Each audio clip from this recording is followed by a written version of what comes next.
السلام عليكم ورحمة الله.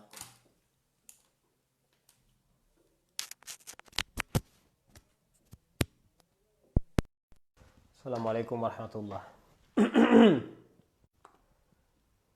وعليكم السلام.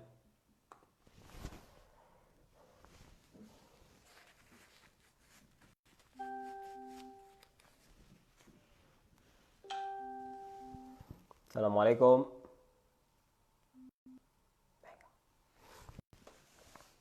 السلام عليكم a todos. وعليكم السلام. Muy bien, alhamdulillah. Muy bien, alhamdulillah.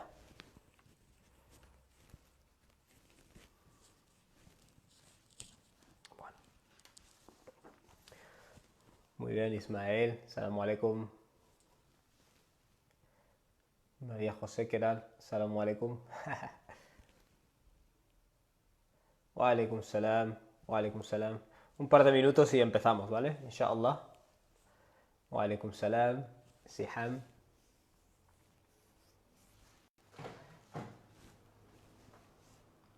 Wa alaikum salam. Muhammad. Hey, Muhammad Said. ¿Qué tal? ¿Cómo estás? Muslim man. Wa alaikum salam wa rahmatullahi wa barakatuh. Fatu, wa alaikum salam. Gracias, nos alegra verte. Gracias, alhamdulillah. Alhamdulillah. Ahmed, assalamu alaikum. Bueno, la charla de hoy se llama el significado de la ilaha illallah. O sea, es muy básico, ¿vale? Es una charla muy básica. Hassan Utamit, wa alaikum salam, súper bien, alhamdulillah. Wa alaikum salam, Mariam Emi. Gracias, gracias. Alhamdulillah, alhamdulillah. Rashid, solo uno más. Salamu alaikum.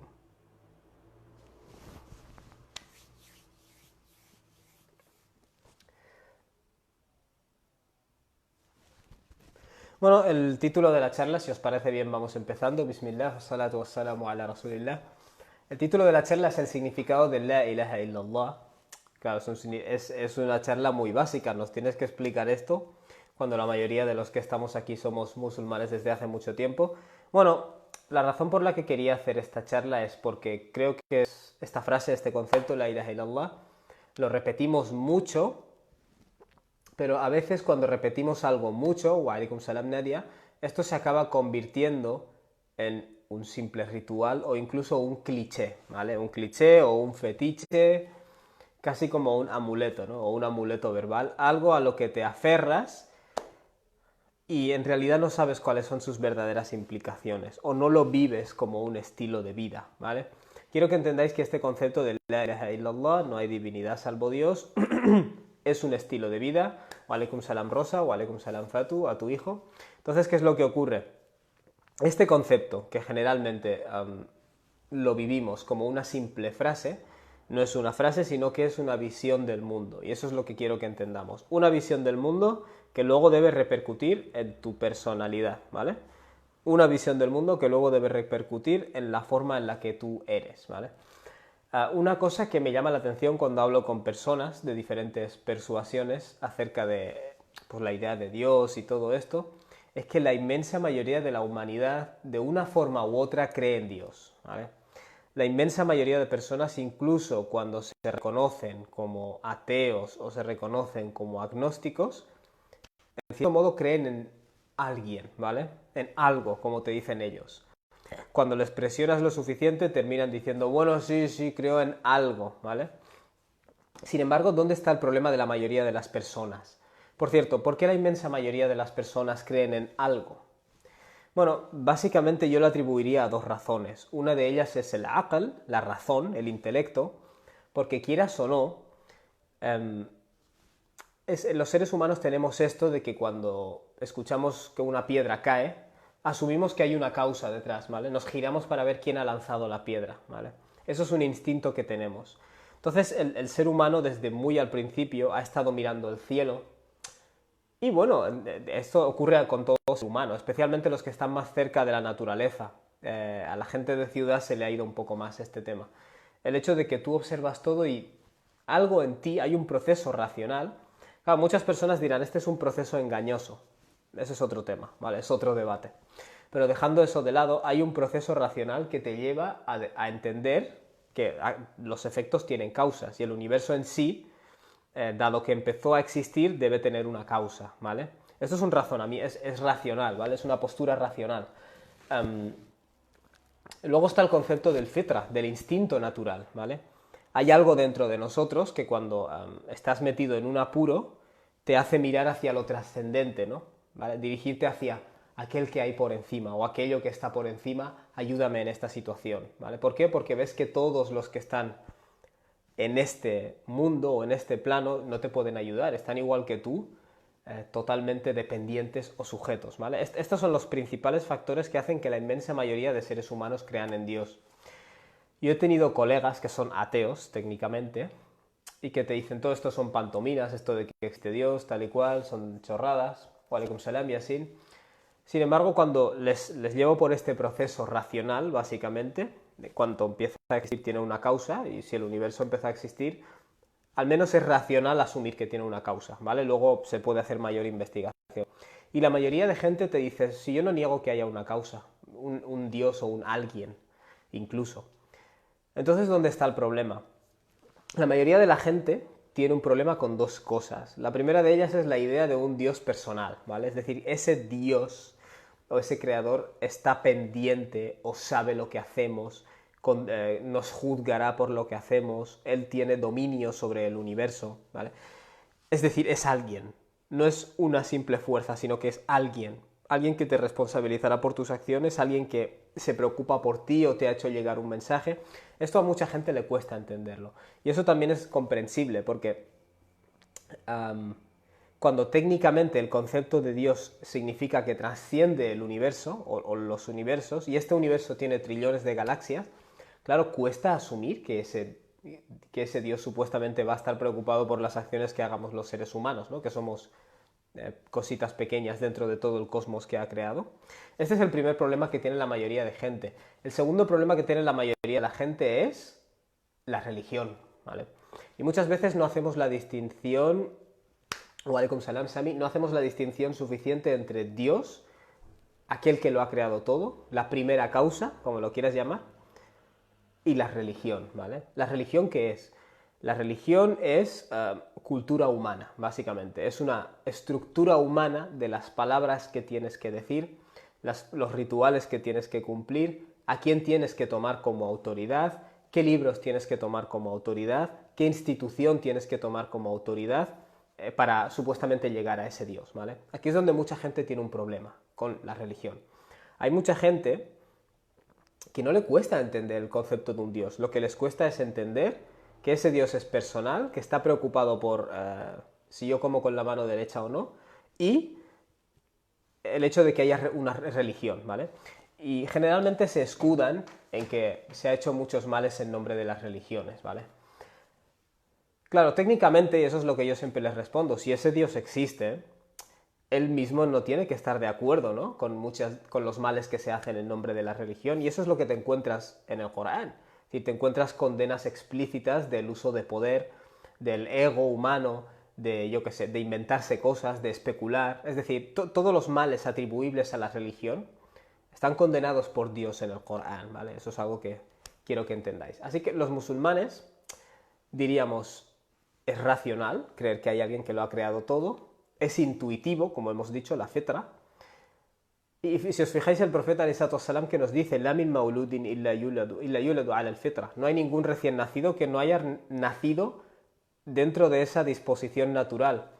Y luego nos dice, fa'abawahum yuhawidani. Y luego son sus padres los que le asignan el judaísmo, au yunassirani, o le asignan el cristianismo, au yumajjisani, o le asignan el zoroastrianismo. ¿Qué quiere decir eso?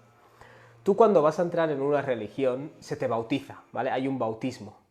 Sin embargo, cuando tú naces, no has nacido bautizado, has nacido dentro de la ley natural, ¿vale? Esa ley natural es la fitra de la que está hablando el profeta. Por eso digo, cuando hay gente que hay cosas en las religiones que no les cuadra, pero ellos reconocen que puede haber un Dios, yo generalmente considero que es un buen camino, ¿vale? Esa persona va bien encaminada, va por un buen proceso racional, le puedes llevar a buen puerto, ¿no? Si lo quieres decir así. Um, Fijaos, pregunta María del Mar Mena Parra, Salamu Alaikum. Algunas personas dicen que la espiritualidad es el estado natural, no la religiosidad. ¿Puedes explicarme a la luz del Islam esta diferencia, por favor? Bueno, yo creo que cuando las personas dicen este tipo de cosas, yo soy espiritual pero sin religión. Sam Harris, que es un ateo además muy dogmático, en mi opinión, muy irracional en su ateísmo, tiene un libro que se llama Una guía hacia la espiritualidad sin religión. Claro, yo creo que si yo como ser humano, ¿vale? Esto generalmente lo sé por ateos, si yo como ser humano reconozco que formo parte de un todo, que es este universo, eso me hace sentir algo espiritualmente, ¿vale? Es una experiencia espiritual saber que yo estoy conectado con los árboles, con el aire, con las plantas, que estoy compuesto de los mismos elementos, pero muchas personas te dicen yo puedo tener esa espiritualidad sin religión, ¿vale? Lo que yo les respondería a estas personas es, si este todo lo ha creado alguien, tu espiritualidad debe estar dirigida a él, ¿vale? Y la gente lo entiende cuando se lo explicas así. Fijaos lo que dice Dios.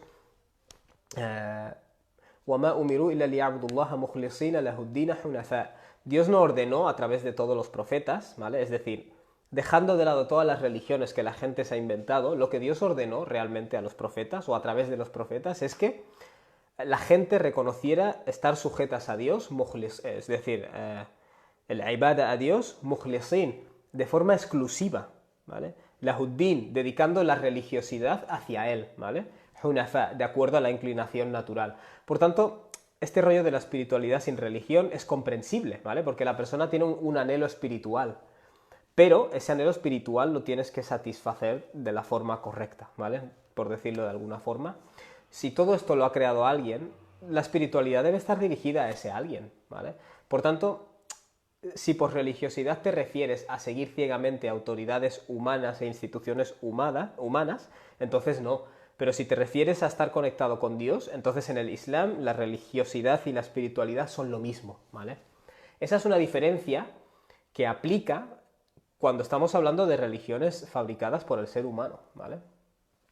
Básicamente, espero con esto haber respondido a tu pregunta, María.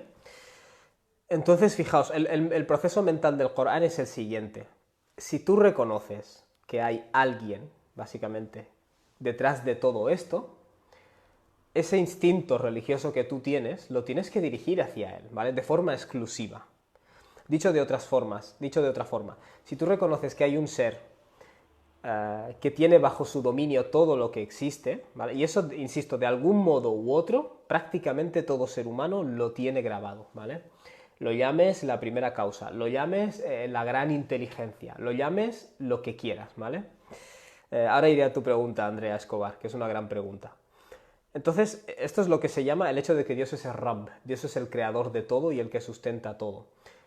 Claro, la implicación lógica de esto en el Islam es que tú reconoces que todo lo que existe está sujeto a Dios. Por tanto, cuando tienes que, por ejemplo, pedir ayuda en el sentido sobrenatural, ¿a quién diriges esa ayuda? A Dios exclusivamente, ¿vale?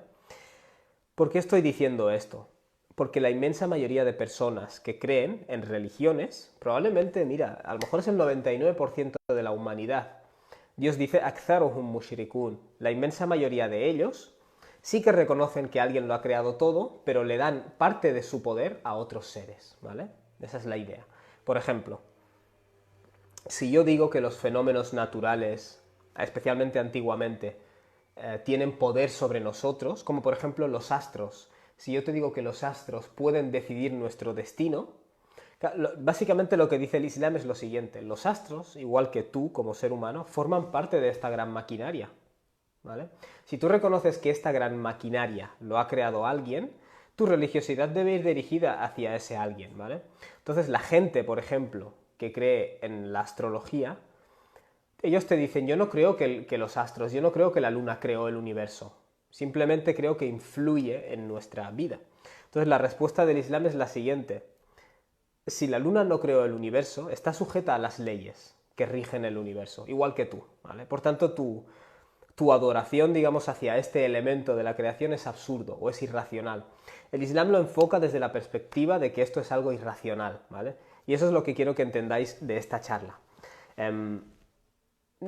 La idea de que la ilaha illallah, básicamente, que no existe objeto de culto válido excepto Dios, Dios trascendente, no es un dogma de fe, ¿vale? Eso es lo que quiero que entendáis. Dogma de fe es cuando se te enseña algo, se te enseña que Jesús murió por tus pecados, se te enseña que Dios está compuesto por una Trinidad. Son cosas que se te tienen que enseñar, ¿vale? Pero luego hay cosas que no se te tienen que enseñar, ¿vale? Hay cosas que tú racional e intuitivamente sabes, ¿vale? Y eso es lo que quiero que entendáis, que la doctrina islámica, y no es que me encante decir esta palabra, pero la doctrina islámica no es una doctrina, ¿vale? Es una doctrina en el sentido de que... es decir, fijaos lo que dice Dios en el Corán. Todos los astros, todo lo que existe en los cielos y la tierra está sujeto a Dios. Quiero decir, ellos no siguen una doctrina. El sol no sigue una doctrina, ¿vale? Ni la luna sigue una doctrina. El sol y la luna no son cristianos, ni son judíos, ni son sunnis, ni son shias, ¿vale? Y esto es algo que Dios dice en el Corán, lo tratamos en la última sesión sobre el significado de los rituales en el Islam. ¿Vas a escoger dirigir tu religiosidad hacia alguien que no sea Dios, el Creador, cuando a Él se someten todos los que hay en los cielos y la tierra? Entonces, esta idea de aceptar a Dios, someterse exclusivamente al Dios Creador, bueno, es algo natural, ¿vale? No es un dogma de fe. La gente que cree en ídolos, bueno, el Corán, ¿qué dice? Estos ídolos los habéis fabricado con vuestras propias manos. O representan a espíritus y almas, ¿vale? Representan a espíritus y almas que forman parte de la creación, ¿vale?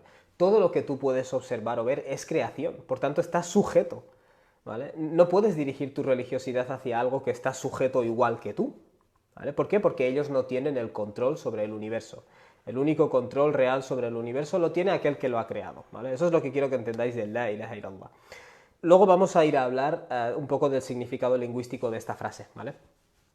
Pero bueno, como hemos dicho, la gente que cree en santos, esto es interesante, porque a veces hablas con personas que creen en santos, gente que tiene una imagen o un santo, San Pancracio, San Patricio, San Antonio, lo que sea, y esas personas le piden algo al santo.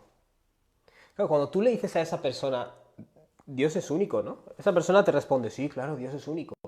Dios es el único creador que existe. Claro, claro, Dios es el único creador que existe. Entonces, ¿por qué estás dirigiendo tu adoración a este santo? Te dirán, yo no le estoy adorando.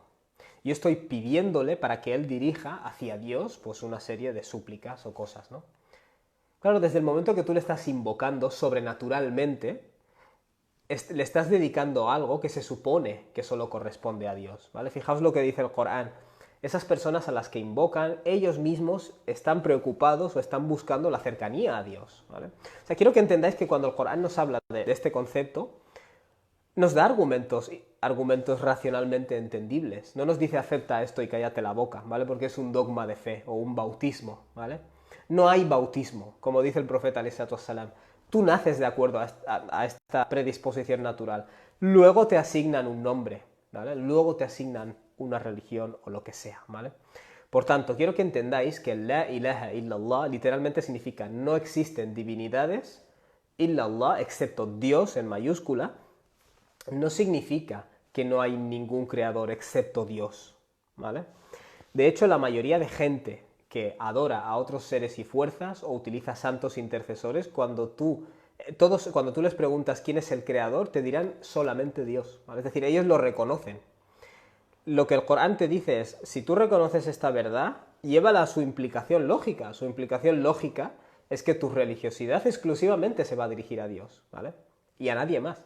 Y ahí es donde entra la religión falsa, y la que hace que mucha gente rechace todo lo religioso, o incluso el concepto de Dios, que es la religiosidad artificial, ¿vale? Cuando las personas te piden que creas en supersticiones, te piden que sigas ciegamente a unos sacerdotes o a unas instituciones, ¿vale? Esa es la religión que todo el mundo rechaza. Generalmente, si haces esa limpieza y quitas de encima toda la roña que las personas hemos inventado en forma de religiones, esa esencia natural que queda, la mayoría de seres humanos sentirían atracción, ¿vale? Y aquí es donde se puede decir que las personas religiosas hacemos un daño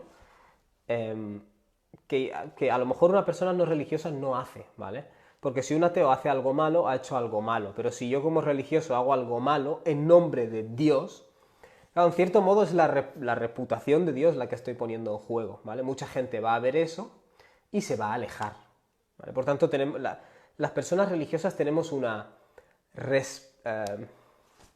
las personas religiosas tenemos una enorme responsabilidad, porque técnicamente estamos representando a Dios, ¿vale? Entre comillas. Pero un ilah, en la lengua árabe es alguien a quien tú diriges el culto o la adoración. Cuando tú dices la ilaha, no hay en absoluto ningún ilah, significa que no hay nadie a quien se tenga que adorar. No existe nadie a quien tú, como ser humano, tengas que adorar o seguir incondicionalmente. Illallah, a excepción de Dios en mayúscula, ¿vale? Es decir, el creador de todo cuanto existe se le llama Allah, es decir, Dios en mayúscula, ¿vale? Quiero que entendáis esto. Y muchos teólogos musulmanes han subrayado la curiosidad de que la primera frase está negando, ¿vale? Es una frase de ateísmo, si lo quieres decir así. La ilaha, no existen dioses, en minúscula, no existen objetos a los cuales tú tengas que adorar como ser humano, no tienes que adorar a nada, la ilaha.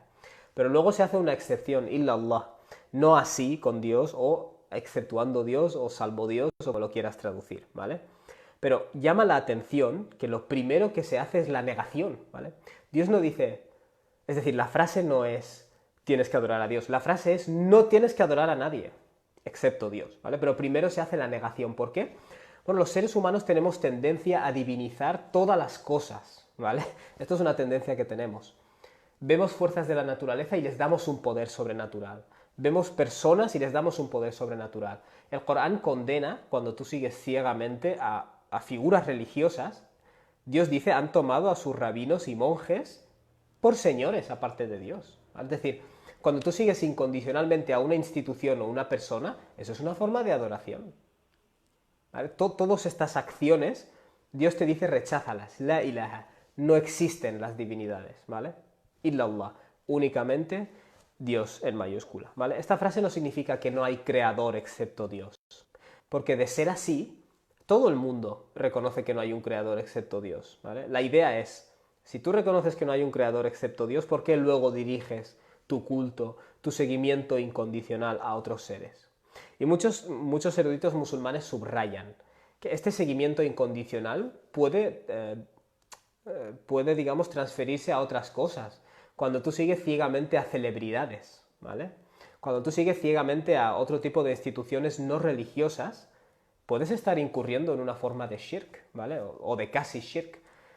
Un ejemplo claro de esto, que a mí me llama la atención, es los rituales no religiosos que hacemos los seres humanos, como por ejemplo en Corea del Norte, ¿vale? Ahí existe un dictador, este dictador es comunista, es ateo totalmente, pero los rituales, ¿vale? Los rituales que la gente realiza, bajo coacción naturalmente, son rituales entre comillas religiosos, ¿vale? Entre comillas. Es decir, son rituales que se asemejan a los rituales religiosos, ¿vale? Por eso digo, cuando tú dices la ilaha, significa yo no voy a seguir incondicionalmente a nadie, a ninguna institución, a ningún sacerdocio, a ningún clérigo. Naturalmente no voy a dar poderes sobrenaturales ni a los astros, ni a los espíritus, ni a... Es decir, insinuar que estos seres tienen rububía, ¿no? Tienen poder sobre el universo, básicamente. No voy a dar estos poderes a todos estos seres, ¿vale? Esa es la idea de la ilaha. No existen las divinidades. Illallah, excepto aquel que lo ha creado todo, naturalmente. Aquel que lo ha creado todo se le llama Allah, el Dios de verdad, ¿vale? El único que realmente merece ser merece culto, ¿vale? Fijaos que Dios nos dice en Surat Fatir, perdón, Ya ayyuhan nas, oh humanidad, izkurú ni'matallahi alaykum, haced mención del regalo de Dios sobre vosotros. Es decir, cuando tú recibes cosas buenas, dilo, porque ese decirlo fomenta en tu mente el agradecimiento, naturalmente, ¿no? Si tú recibes cosas buenas y te quedas callado, las personas lo que tenemos es que aquello que decimos determina, con el paso del tiempo, nuestra configuración mental, ¿no? Entonces Dios dice, haced mención del regalo de Dios. هل من خالق غير الله هل من خالق غير الله, ¿existe un creador aparte de Dios? يرزقكم من السماء والأرض, que os dé la provisión desde el cielo y desde la tierra. Claro, parémonos a reflexionar en esta pregunta. Dios dice, ¿existe algún creador, aparte de Dios, que te dé agua, lluvia, por ejemplo, del cielo y vegetación por el suelo? La inmensa mayoría de seres humanos dirán, no, no, por supuesto que no, por supuesto no existe ningún otro creador, pero sin embargo, en la práctica seguirán incondicionalmente a otros seres y fuerzas, ¿vale? Religiosas e irreligiosas, siento decirlo, ¿vale? Entonces, fijaos, Dios dice, ¿existe algún creador aparte de Dios que os sustente desde el cielo y desde la tierra? Y luego que añade, la ilaha illa huwa. No hay ningún ilah, ningún objeto de culto excepto Él. O sea, que estas dos frases estén juntas no es una coincidencia, ¿vale? ¿Por qué? Si tú reconoces que nadie te está sustentando por arriba y por abajo, es decir, es dueño de todo y te sustenta por todos los medios, si tú reconoces eso, entonces tienes que reconocer que el único ilah, el único ser al cual tú le tienes que dirigir tu religiosidad, es Él, ¿vale? Por eso Dios ha puesto estas frases juntas. ¿Acaso existe algún creador aparte de Él que te dé el sustento? No. Pues entonces, la ilaha illa huwa. La única divinidad es Él, ¿vale? O el único al cual diriges tu religiosidad es Él. Cualquier otro ser humano, cualquier otra fuerza está sujeta de que aceptes lo que dice o no aceptes lo que dice, ¿vale? Y esta es la religión natural. Desde el momento que tú colocas a otro ser en esa posición incuestionable, ya está. Religión falsa. Por eso la inmensa mayoría de religión que hay en el planeta Tierra es religión falsa, ¿vale? Es religión falsa. Y por eso muchas de las personas que rechazan a Dios realmente han empezado rechazando las religiones. Y cuando haces un análisis y escrutinizas, resulta que esa persona no descarta la idea de que haya un Dios, ¿vale? Simplemente el Dios de las religiones te dicen, o el Dios de Abraham, o el Dios, eso es lo que no quieren aceptar, ¿vale? Fijaos, Dios dice, ¿hay algún creador aparte de Dios? La ilaha illa huwa, ¿no? Por tanto, no hay ninguna religiosidad que valga si no es dirigida a Dios, ¿vale? No hay divinidad salvo Dios, ¿vale? Esa es la traducción. فَأَنَّ تُؤْفَكُونَ, dice Dios. فَأَنَّ تُؤْفَكُونَ. Entonces, ¿cómo es posible que os engañéis o que vuestra mente esté tan distorsionada? ¿Qué quiere decir eso? Si tú reconoces una verdad, a veces una verdad tiene una consecuencia lógica, que es esta otra verdad, ¿vale? Que tú digas reconocer una verdad, pero luego su consecuencia lógica la niegues, es un acto absurdo, ¿vale? Cuando tú dices, sí, yo reconozco que creador solo hay uno, pero religión, yo sigo a estas instituciones, a estas iglesias, a estas personas, a este individuo, a estos dioses, a estos ídolos, a estos santos. Bueno, entonces lo que estás haciendo es absurdo, tío, porque estás diciendo por un lado algo que luego no estás llevando a su implicación práctica, ¿vale? En otro pasaje interesante en Suratul Ankabut, es el Sura 29, Sura de la Araña, Dios dice, "Wala in sa'altahum man khalaqa as-samawati wal ard", y esto aparece bastantes veces en el Corán. Si tú les preguntas quién ha creado los cielos y la tierra, quién ha creado todo cuanto existe, وَسَخَّرَ الشَّمْسَ وَالْقَمَرَ, y quién ha puesto bajo sujeción, ¿vale? ¿Quién ha hecho que sigan leyes diligentemente el sol y la luna, es decir, los astros en general, لَيَقُولُنَّ اللَّهُ, sin duda te van a decir Dios. O sea, la mayoría de personas, si tú les dices, vale, ¿quién ha creado esto y quién ha...? Incluso aquellos que adoran por ejemplo, en el hinduismo existen cientos de dioses, en minúscula, ¿vale? Cientos de ídolos. Pero cuando tú preguntas quién ha creado los cielos y la tierra y ha puesto bajo sujeción todos estos astros, ¿vale? Hoy en día diríamos quién ha creado el universo y quién ha colocado leyes como la gravedad o las constantes del universo o la relatividad o todos estos rollos, te dirán Dios. Eso es lo que te van a responder con su boca. Alhamdulillah. Fijaos lo que dice Dios. فَأَنَّ يُؤْفَكُونَ. Entonces, ¿cómo es posible que provoquéis esta distorsión? De nuevo, lo mismo que hemos dicho antes. ¿Cómo es posible que si tú reconoces que hay un creador que ha colocado estas leyes, vamos a decirlo así, o una fuerza creadora o una primera causa, como lo quieras llamar, ¿cómo es posible que luego tengas 365 ídolos, tío? Hay algo aquí que no está funcionando, ¿vale? Tú estás tomando a estos ídolos porque has visto a tus padres que los tomaban.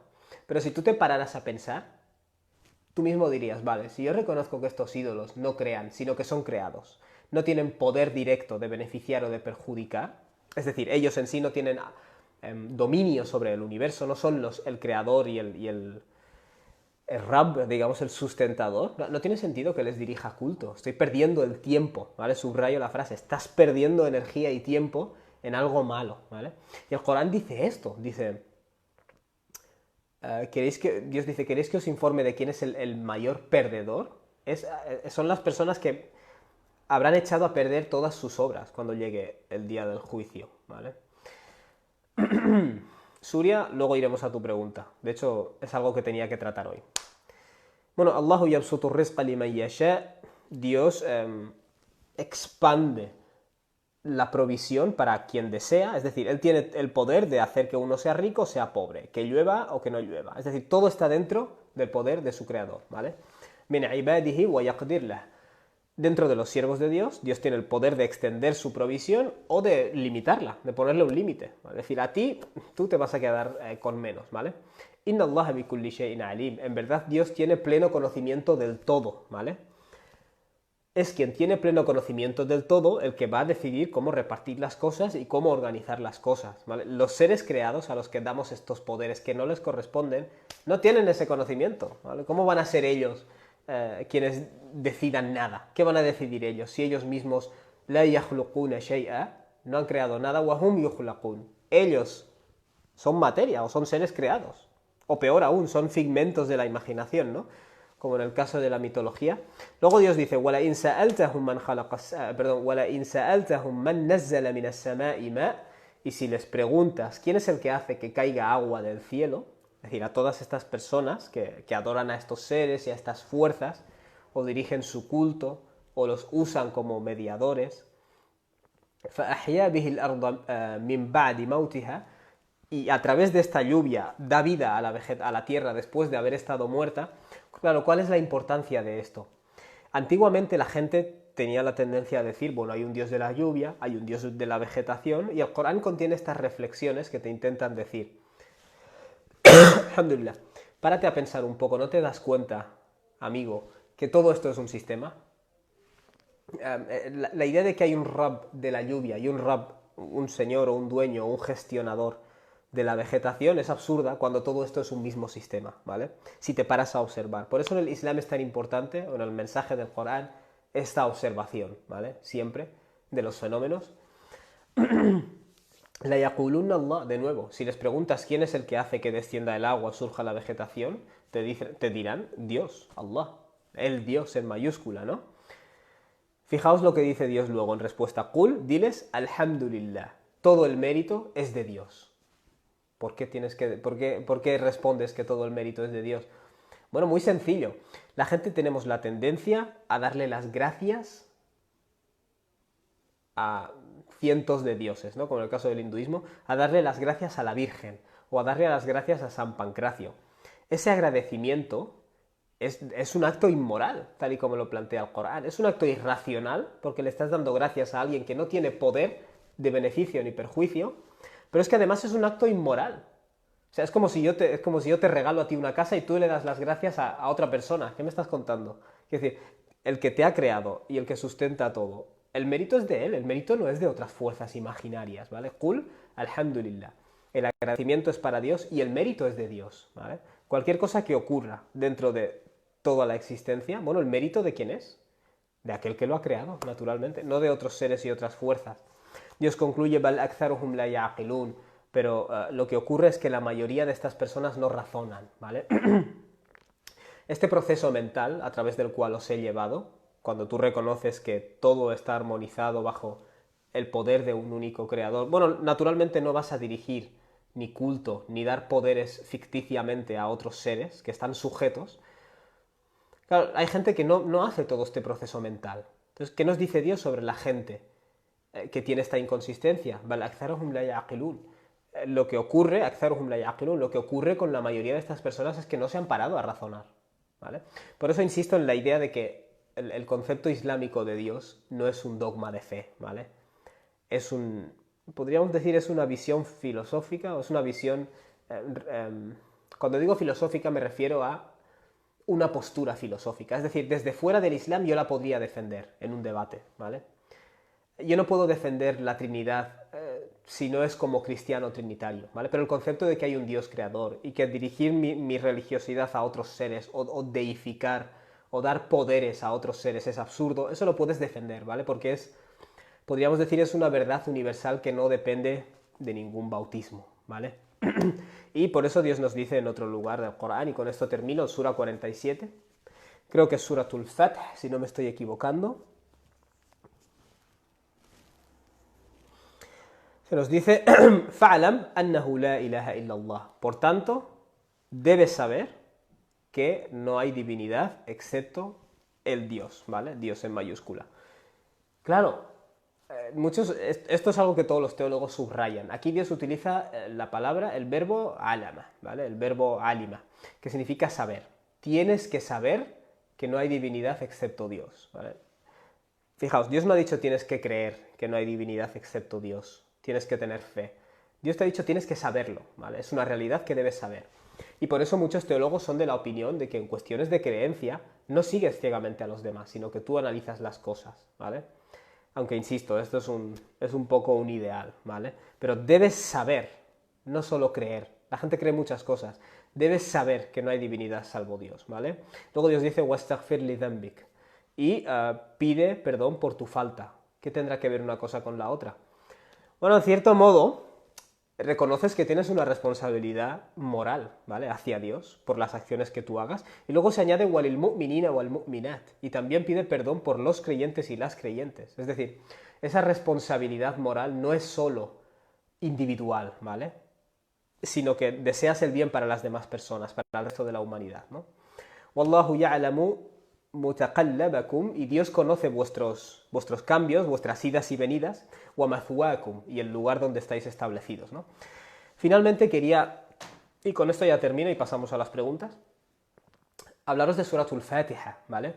Si os fijáis, la estructura de Suratul Fatiha es la siguiente, la apertura del Corán.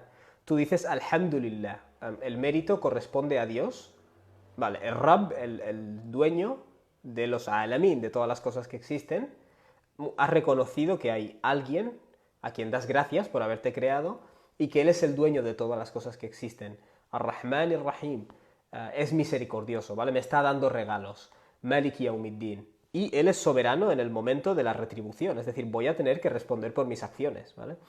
Y luego que es Iyyaka na'budu wa iyyaka nasta'in. O sea, reconozco que estoy sujeto a ti y te pido ayuda. Es de ti, es a ti exclusivamente a quien le pido la ayuda. Ihdinas siratal mustaqim, guíanos por el sendero recto. Claro, si os fijáis en la estructura lógica de este sura, de nuevo, es como todo en el Islam, es natural, ¿vale? No necesitas de un bautismo. Cualquier persona que esté perdida en una isla, ¿vale? O en una selva, o en una jungla, o donde sea, bueno, esa persona puede mirar al cielo y decir, hay alguien que ha hecho todo esto. O sea, toda esta creación, wow, ese wow es alhamdulillah, ¿vale? El mérito es para Dios, ¿vale? El Rabb, el dueño de todas las cosas que existen, ¿vale? El que nos está dando regalos, hace que caiga agua, nos ha dado comida, nos ha dado provisión, nos ha dado ropa, etcétera, etcétera. Ar-Rahman Ar-Rahim, ¿vale? El que da los regalos. Por tanto, soy responsable ante él. Entiendo que tengo una responsabilidad ante él. Malik Yawmiddin. Iyyaka na'budu. Reconozco que estoy sujeto a ti, ¿vale? O sea, reconozco que te debo algo, que estoy en deuda contigo, ¿vale? Si lo quieres decir así. Wa iyyaka nasta'in, y te pido la ayuda a ti. Claro, si necesito que alguien me guíe, de hecho luego dices, Ihdinas siratal mustaqim, guíanos por el sendero recto. Es esa guía que yo pido, te la pido a ti, ¿vale? Yo haré mis esfuerzos, pero a la vez te pido ayuda. Claro, si os fijáis, esto es una conversación entre el ser humano y su creador, ¿vale? No es un dogma de fe, ¿vale? Insisto, es una conversación natural que todo ser humano puede tener con su creador en cualquier momento de la historia, en cualquier lugar de la historia. Y luego pides que Dios te guíe por el sendero recto, es decir, dime qué se supone que tengo que hacer, ¿vale? Y evita que yo sea personas que no tienen la guía o personas que tienen la guía pero luego no hacen caso, ¿vale? Por eso luego dices, ghayril maghdubi alayhim waladdallin, amin. Que no sea el camino de la gente que se gana la ira, que recibe la guía y la desprecia, waladdallin, o la gente que está perdida, ¿vale? La gente que no tiene guía. Y con esto termino la charla, ¿vale? Si a alguien le parece que esta charla, porque esto mucha gente me lo dice, ¿qué creéis en el Islam sobre Dios? Te lo explico en 20 segundos y la gente me dice, pero es que eso es muy simple. Bueno, es que esa es la idea, ¿vale? La creencia islámica no es una teología. Es decir, tenemos una teología islámica, que eso se fue desarrollando con el paso de los siglos, nuevas preguntas, nuevas cuestiones, cuestiones lingüísticas, pero la base no es una teología, es una creencia natural, ¿vale? Y es la fitra a la que Dios nos llama. Alhamdulillah. Con esto doy por finalizada la charla. Voy a pasar al turno de preguntas, aunque me habíais hecho algunas preguntitas ya antes. Voy a recogerlas.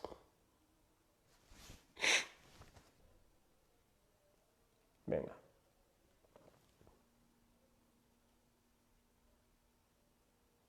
María Hernández dice que te guste escuchar a un cantante también sería adorar. No.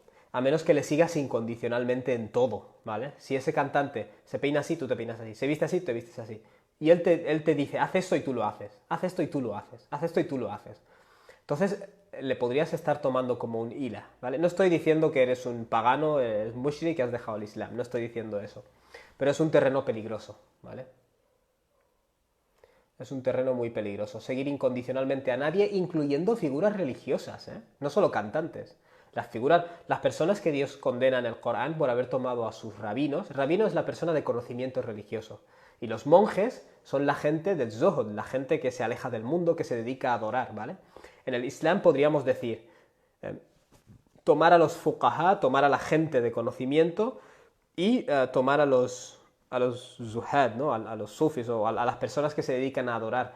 Tú puedes coger a cualquier tipo de personalidad religiosa, gente de conocimiento religioso o gente de adoración, y exagerar tanto en tu devoción a ellos y seguirles tan incondicionalmente que les estás tomando por señores, ¿vale? O sea, no solo cantantes, también incluye personalidades religiosas, corrientes religiosas. Si tú sigues una corriente, un grupo, una secta y todo lo que digan para ti es la verdad absoluta, entonces tenemos un problema. Ángeles Márquez. De hecho, perdón, en Suratul Rum, si os aburrís, podéis poner en YouTube, el nombre de mi charla que se llama Islam, de religión natural a religión institucionalizada, ¿vale? Es una charla buena, donde comento algunos versículos de Suratul Rum, donde Dios dice, redirige tu rostro hacia la religión primordial, la naturaleza en la cual Dios ha creado al ser humano, no permitas que haya cambio en la creación de Dios, esa es la religión bien establecida o perenne, que siempre está ahí, pero la mayoría de seres humanos no lo saben, ¿vale? Y más adelante Dios dice, no seas de la gente que hace shirk, ¿vale? De la gente que come shirk, de la gente que pone a otros al nivel de Dios. Gente que, mira, alladina farraqu dinahum, personas que han dividido su religión, wa kanu shi'an, y se han convertido en sectas. Cada uno de ellos, kullu hizbin bima ladayhim farihun, cada uno de ellos emocionalmente entusiasmado con las características de su secta, ¿no? Básicamente. O sea que aquí Dios está claramente diciendo, vuelve a la religión natural y deja de lado a la gente de shirk, ¿vale? La gente que coloca a otros al nivel de Dios y se divide en sectas. O sea, de nuevo, el proceso temático o el proceso lógico de las cosas que Dios dice es muy importante tenerlas en cuenta. Ángeles Márquez dice, hermano, una pregunta, me han hecho una pregunta. ¿Cómo creer que Dios creó todo? ¿Cómo es que existen indicios de vida antes de saber de Él? Mi respuesta fue, hay que creer en Allah porque no todos sabemos. No, es que ni siquiera entiendo la pregunta. ¿Cómo creer que Dios creó todo? ¿Cómo es que existen indicios de vida antes de saber de Él? O sea, naturalmente antes de que los seres humanos pudiéramos apreciar a Dios, ya había vida. Naturalmente. No entiendo la pregunta realmente. Dios no existe o deja de existir porque estemos nosotros para reconocerlo, ¿vale? Que Dios haya informado al ser humano o nos haya hecho racional e intuitivamente capaces de conocerle, no quita que antes de que estuviéramos aquí Dios existía. No tiene nada que ver una cosa con la otra, ¿vale? Ángeles Márquez. También me hicieron la pregunta de que el profeta Adán, la paz sea sobre él, que en el Edén había dos árboles del cual Allah había prohibido comer, exaltado y alabado sea. Hasta donde yo sé, de acuerdo al Corán, es un árbol. Es decir, Dios colocó a Adam, alayhi salam, y a su esposa en un Jannah. Jannah significa un lugar cubierto de vegetación, ¿vale? No necesariamente es un jardín en el sentido que entendemos nosotros, no el jardín de la casa, un trozo pequeño, sino un entorno natural cubierto por vegetación, ¿vale? Ese es el significado de la palabra Jannah. Y en cierto modo lo que Dios le dijo a Adán es, y a su esposa, comed de todo, menos un árbol, ¿vale? En muchos comentarios del Corán se subraya que aquí Dios está diciendo, tu vida en la tierra es un regalo de Dios, ¿vale? Y tienes acceso a todo lo que quieras. Las cosas restringidas son muy pocas, ¿vale? Solo un árbol, ¿vale? Pero entonces, ¿qué es lo que hacen las fuerzas del mal? Intentar que te obsesiones con ese árbol, ¿vale? O con esa cosa que está prohibida.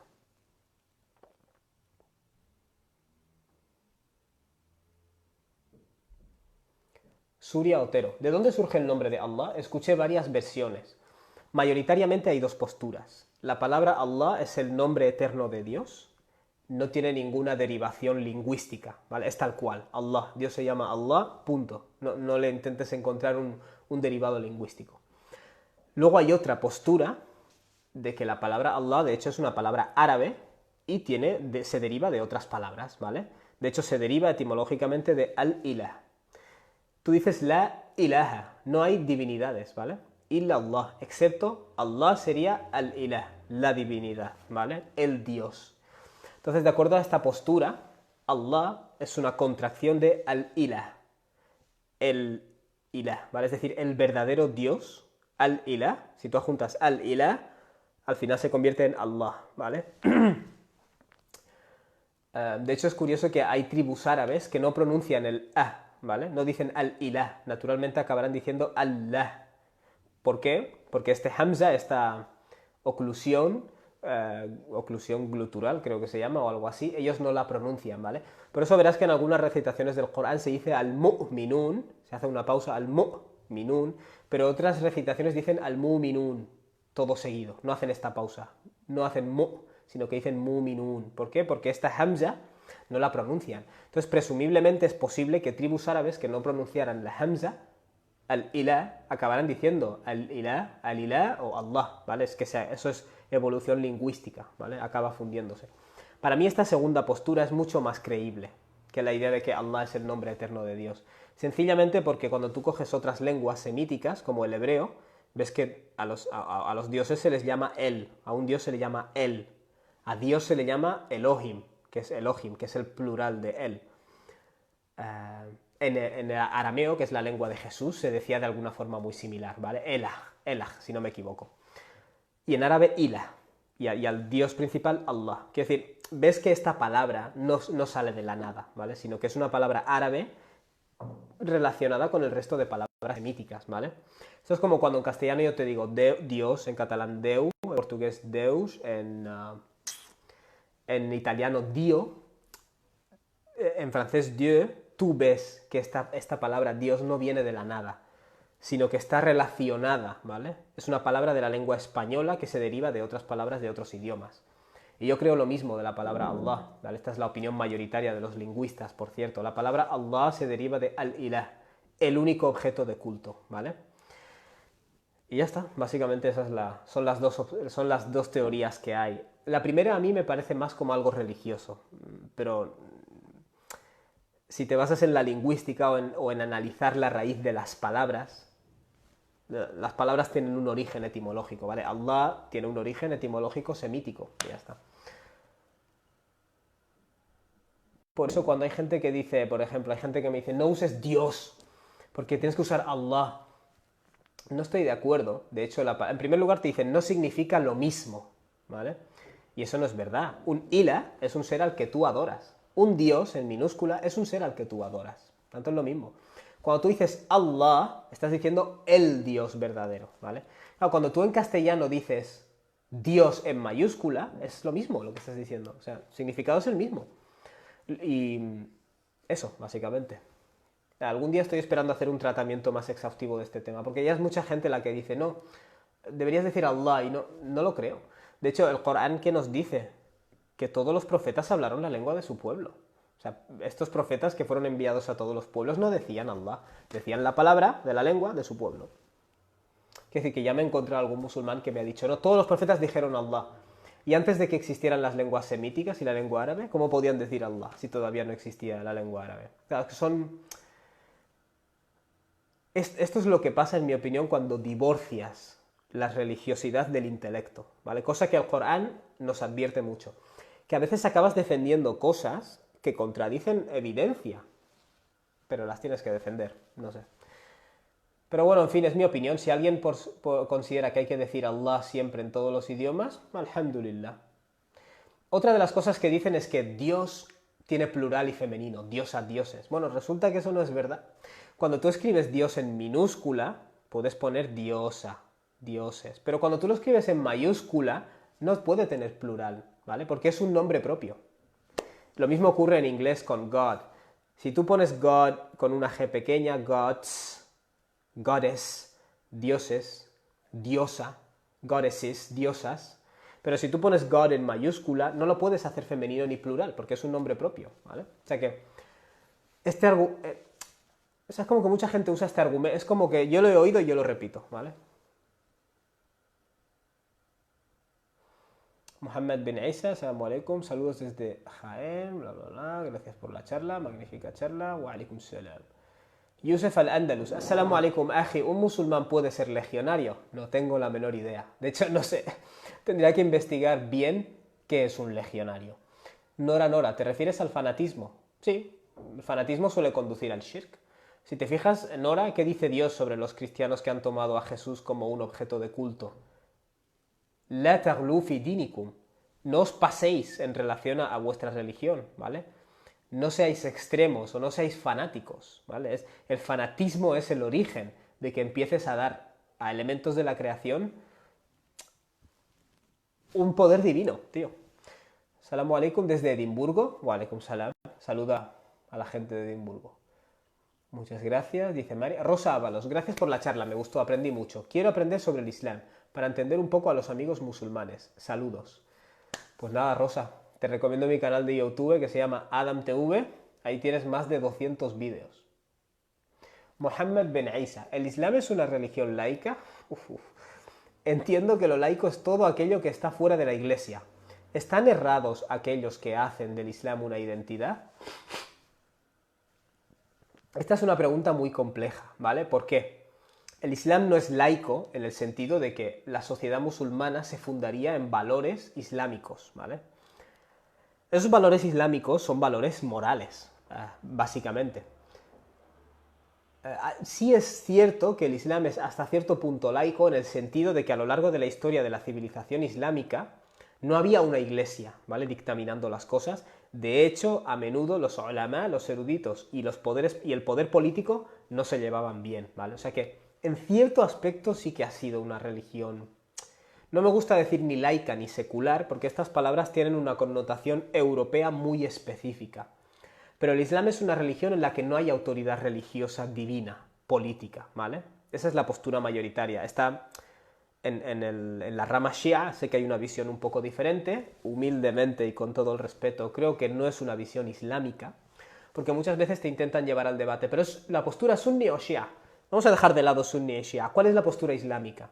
De acuerdo al Islam, a este Corán que Dios reveló, y a lo que sabemos con certeza que el profeta dijo. ¿Podemos deducir de aquí que hay una autoridad política que es representación de Dios? No, de hecho es claro que no lo es, ¿vale? Por tanto, el Islam es una religión laica. Es como lo del Islam es una religión feminista. A ver, si por feminista te refieres a intentar luchar por que se deje de oprimir a la mujer, sí. Pero claro, la palabra feminista se suele vincular al feminismo, que es una ideología, ¿vale? O que está anclado en un momento de la historia y en un lugar. Por eso ahí hay un peligro con usar estas frases. Una religión laica, una religión feminista, una religión democrática, una religión socialista, una religión marxista. Yo no diría esas cosas. Yo diría que el Islam es el Islam, ¿vale? ¿Están errados aquellos que hacen del Islam una identidad? No sé a qué te refieres por identidad. Si me dieras una pregunta más concreta. Mariam bint Moisés. Leí por ahí que mientras estamos en el útero se nos marca.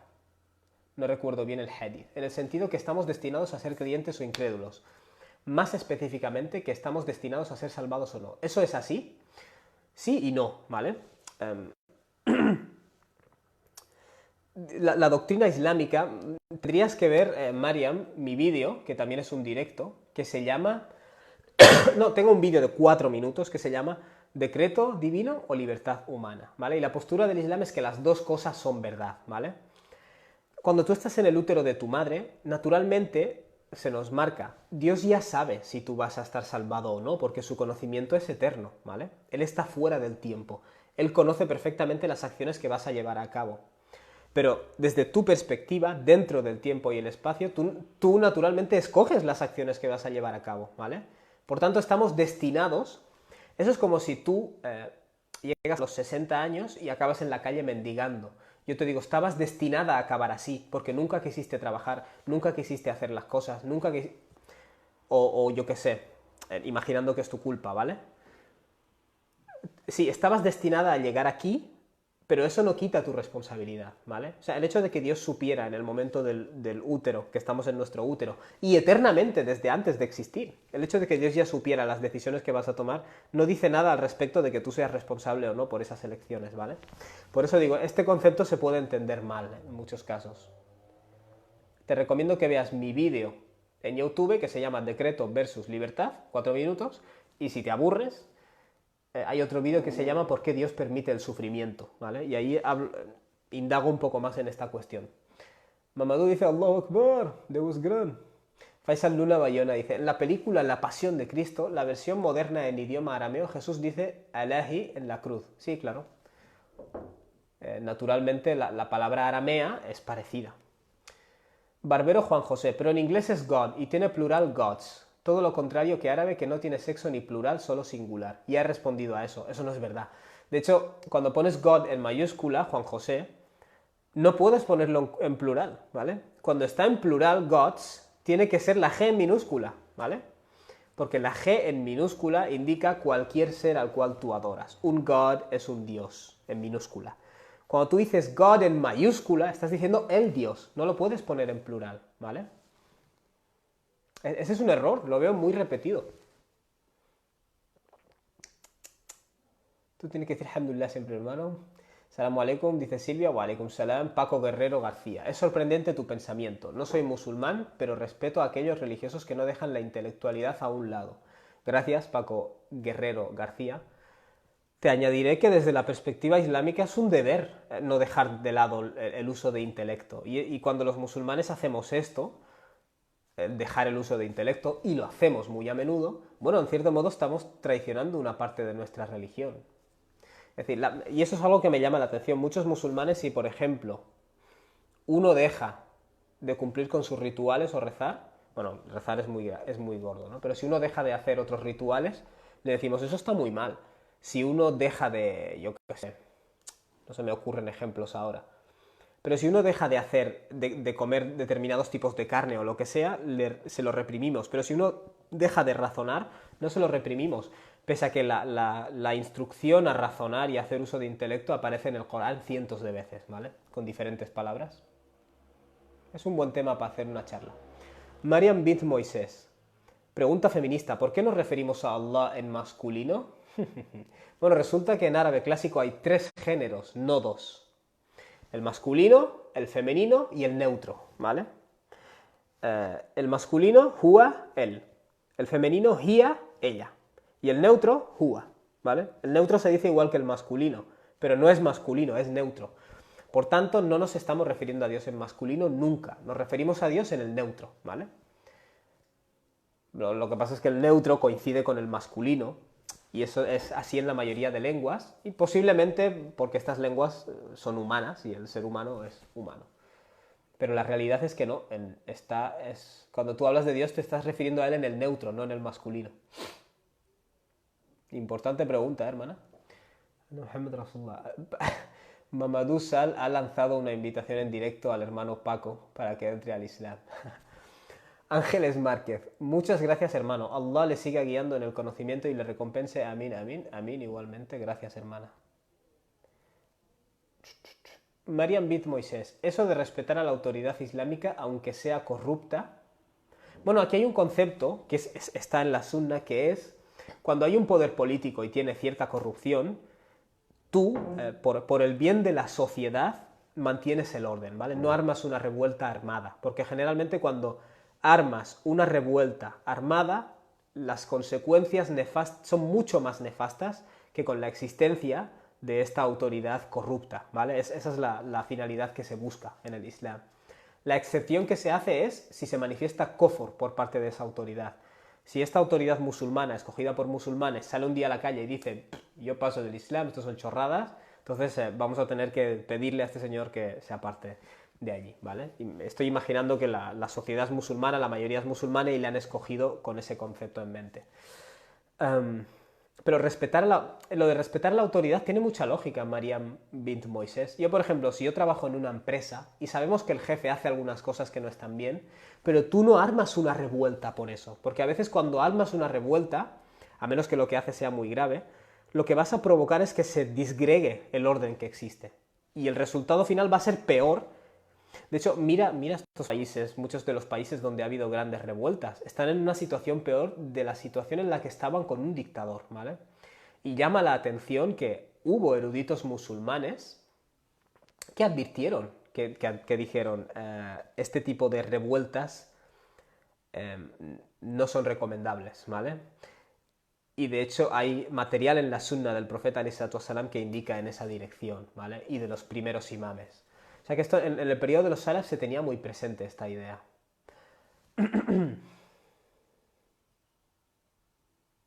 Esto es un poco como Mariam bint Moisés, por dar un ejemplo un poco malo.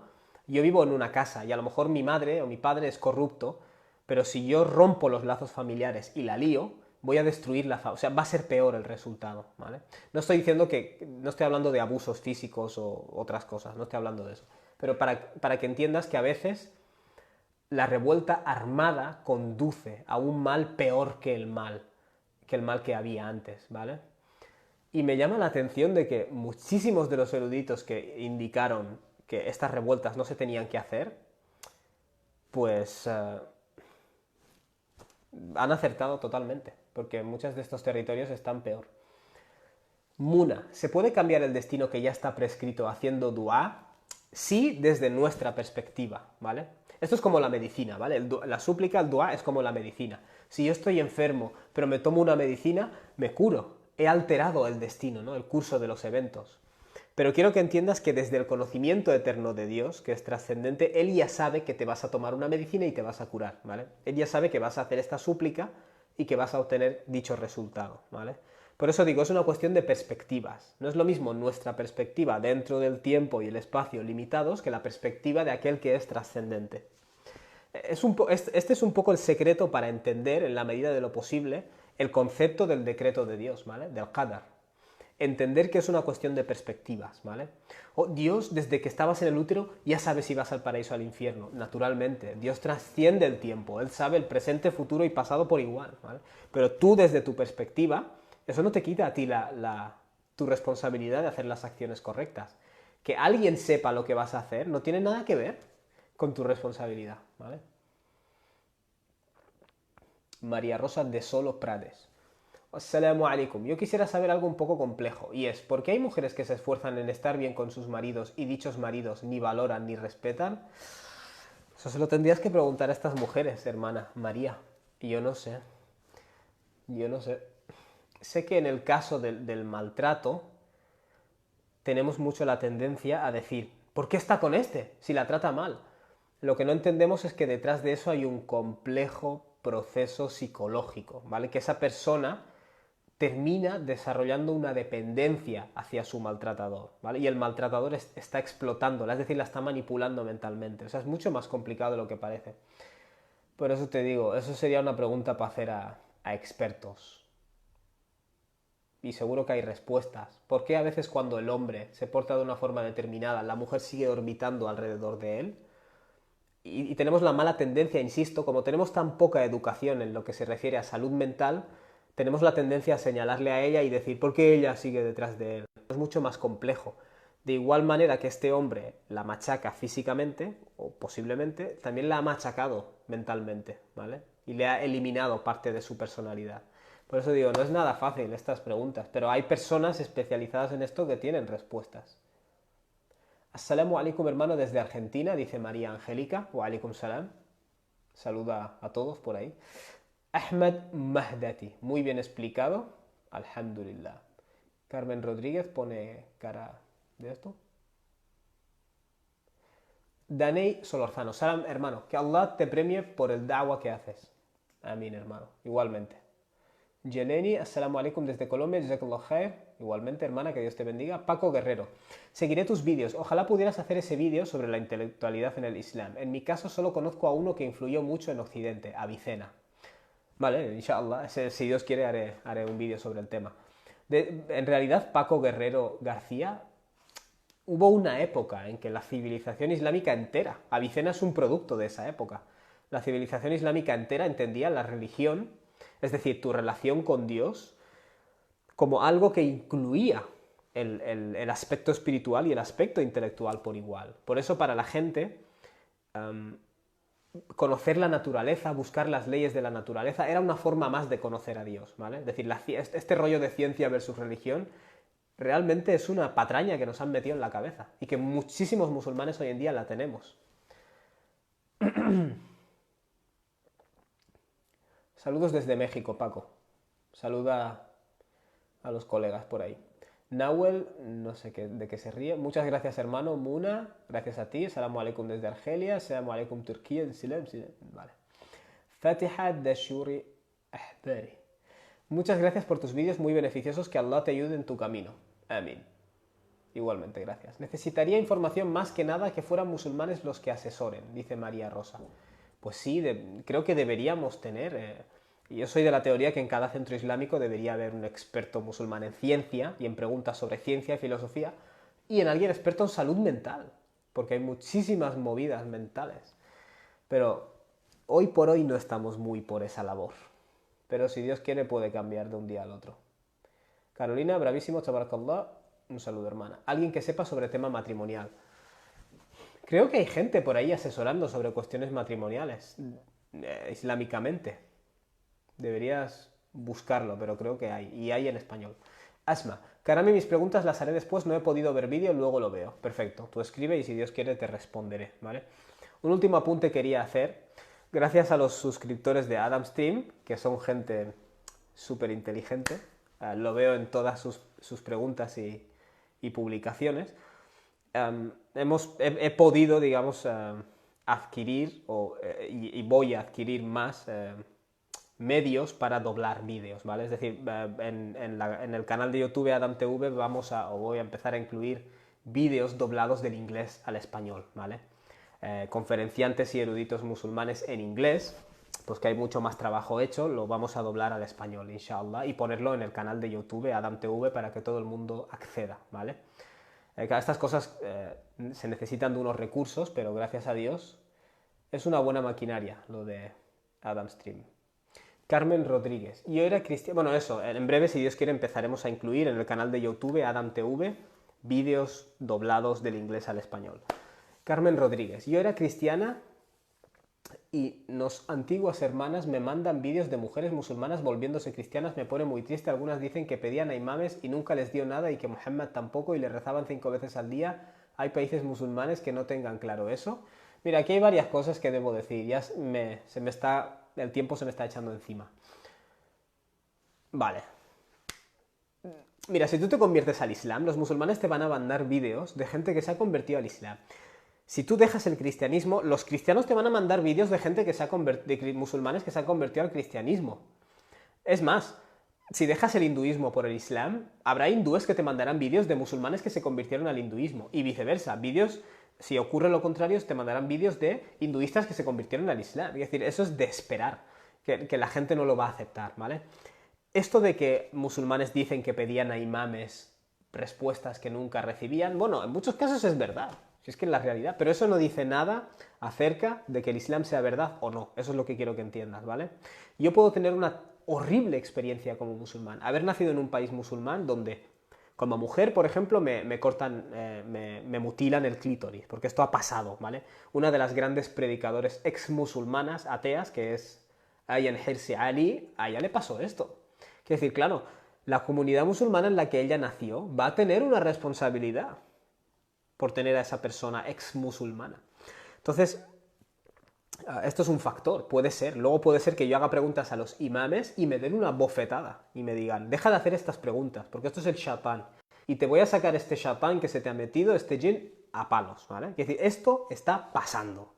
Entonces, que hay exmusulmanes que dicen pregunté a los imames y no me daban respuesta. Es que eso es totalmente cierto. Pero eso no dice nada acerca de que el Islam sea verdad o no, siento decirlo.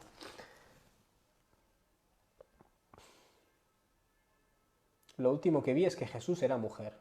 Bueno, supongo que de todo tiene que haber. Ah, vale, Nahuel, ningún problema.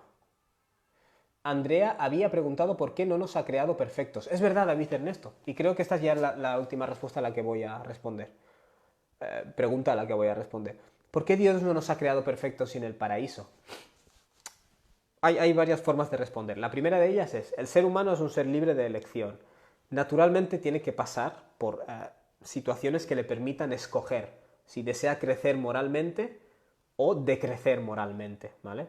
Y ganarse el paraíso, ¿vale? Por tanto, si Dios nos hubiera creado a todos los seres humanos, por ejemplo, en el paraíso, se podría incluso argumentar que siendo seres libres de elección, sería injusto, ¿vale? Porque había personas como Hitler que estarían en el paraíso, como Stalin que estarían en el paraíso. Doy un ejemplo exagerado, lo sé, pero es para que lo entendáis. Lo que se ha hecho más bien es un mecanismo en el que cada uno se gana sus méritos. Esa pregunta es como decir, ¿por qué no a todo el mundo se le da una carrera? Bueno, porque no todo el mundo se ha pasado 4 años estudiando y sacrificándose por obtener esa carrera universitaria. Por tanto, no se les da el título a todos, ¿vale? Es el mérito. Luego, otra cosa que dicen algunos teólogos, súper interesante, es que si Dios es perfecto y completo, ¿vale? Kamil, tiene que haber creado todo tipo de creaciones. Tiene que haber creado seres como los ángeles, que no tienen libertad de elección, y luego seres como los humanos, que sí tienen libertad de elección, ¿vale? De esta forma, si los atributos de Dios, digamos, son perfectos y completos, tiene que haber una gama completa de formas de creación, ¿vale? Que manifiesten esos atributos. Eso es algo que dicen algunos teólogos y es interesante.